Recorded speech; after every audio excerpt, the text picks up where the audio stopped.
Oh, this is the best Christmas present I could have gotten.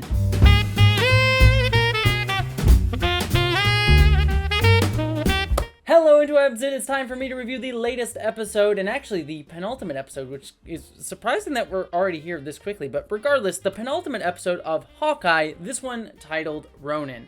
Two things before we get into it. This episode is front to back filled with characters that are spoilers just knowing that they're in it, so if you have not seen the episode, and especially last episode, just know I am going to immediately get into spoilers with this one. So just know I'm getting into that in just a second. The second thing is, just so you all know, I got my booster, my COVID booster, yesterday, and so to be honest with you, I'm kind of fading really fast at the moment, so in order to keep my energy level up, I'm not going to do the full recap of the episode today. I'm just going to kind of give my highlights and my thoughts of stuff overall, just because I don't have the time and energy to edit the full thing that I normally do this late at night. So please forgive me for that.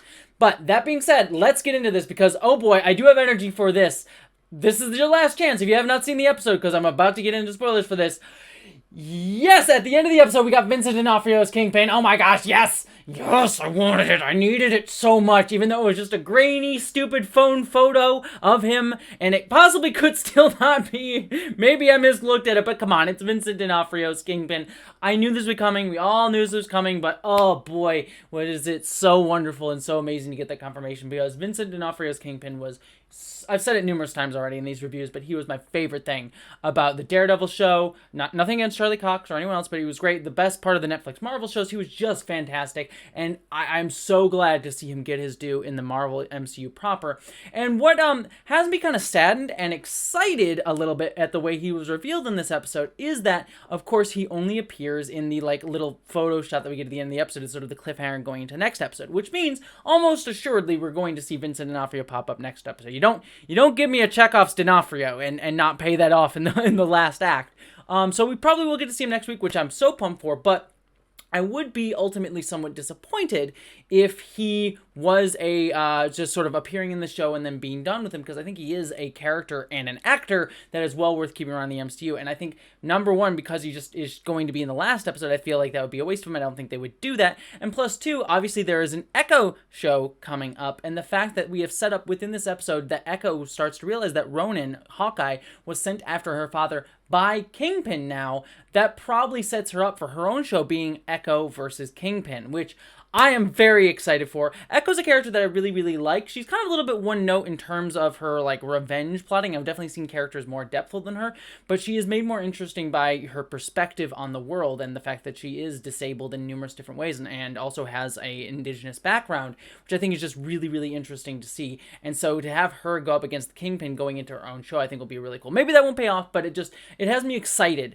for both her character and for Vincent D'Onofrio's character going forward, and I'm excited for next week's episode based off of that reveal alone. So I had to talk about that first because I wanted to save my energy, the amount of energy that I do have, to just rant about that, because I am so pumped about that going into next episode. But the rest of this episode was definitely not a slouch either. We got kind of a weird setup with this episode because the episode kind of opens before even the credits and even the previously on. We get a little bit with Yelena sort of after we saw her last in the Black Widow movie, with her sort of going around and trying to rescue other Black Widows. And so she has this sort of thing where she runs into this girl who, like, they try to de-drugify or de-brainwash, and turns out she's not, and they sort of have this little connection moment. It just was nice to see her, like, having hopes and dreams for the future and what she was doing during all this time with the Avengers stuff going in the background between Black Widow and Endgame. So that was just cool to see, like, all of that. But then it was also really cool to see the perspective of the blip from someone who was blipped, who was snapped away, and just the fact that it was like this weird, like,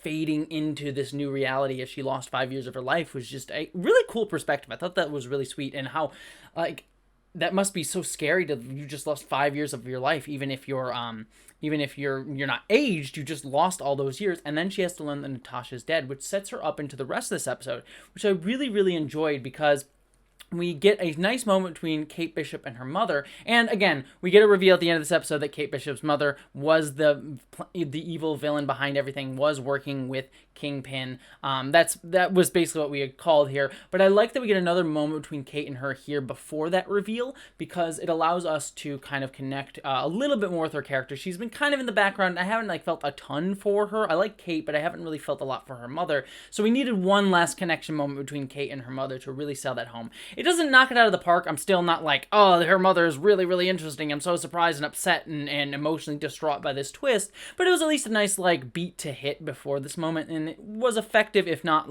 overly so, I think. It was just sort of yeah, it was fine. So it was the right beat to hit. It didn't knock my socks off, to be fair. But then we get probably the best scene in the entire episode, which Kate meeting Yelene. And Yelene just having this conversation with Kate about Hawkeye. And Kate really trying to stand up for Hawkeye based on everything that she stood for, and her learning about the loss and pain that he's had to go through and connecting with him. But then also Yelena basically saying, he lost me, my sister. Also, I was hired by him. And I also like the power dynamic that she kept using, which was saying Kate's name over and over again to highlight that she knows it. And that was a subtle, nice little power move by her. And I thought that was cool. But also Yelena's just great. I mean, I loved her. She was easily the best part of the Black Widow movie, really saved that movie for me. And I think she is also the best part here. She's just so perfect. I love Yelena, and I'm so excited to see her going further into the different movies and MCU stuff. She is fan-freaking-tastic and knocks it out of the park and absolutely fun. And so I just like this whole conversation between these two actors, and I think they both knocked it out of the park, and I think it was absolutely wonderful to see. The stuff with Hawkeye was a little bit sort of okay and fine. It was sort of him meeting up with the firefighter guy and getting to see him, and I thought that was a good connection, and him sort of coming to terms with his past and stuff like that. It's sort of the arc of his sort of series, him wrestling with his past, and I liked his bit with going to see Natasha's sort of memorial and saying apologies for what I have to do, and sort of him acknowledging the darker side of himself, even though he's trying to move on from that. And I like that he goes to try to kill her, but ultimately tries to save her and let her go, and Kate's the one that saves him from killing her. And it sort of reflects on this theme that Kate is going to be in many ways his salvation, in terms of him being able to move past his PTSD and trauma. And I like that being reflected in his actions and her saving him from killing Echo, which would have been the wrong move. And so I think all of that was really wonderfully done here. And so I think that's pretty much everything that we got here. We got a little acknowledgement here with Echo, with her, I forget his name even, because he's been so ancillary for the most part here, but her little side friend who may or may not have been working with Kingpin to kill her father, may have been in on it the entire time, so she's going to feel a little bit betrayed by that. Again, it's a dynamic that I've seen, not entirely special.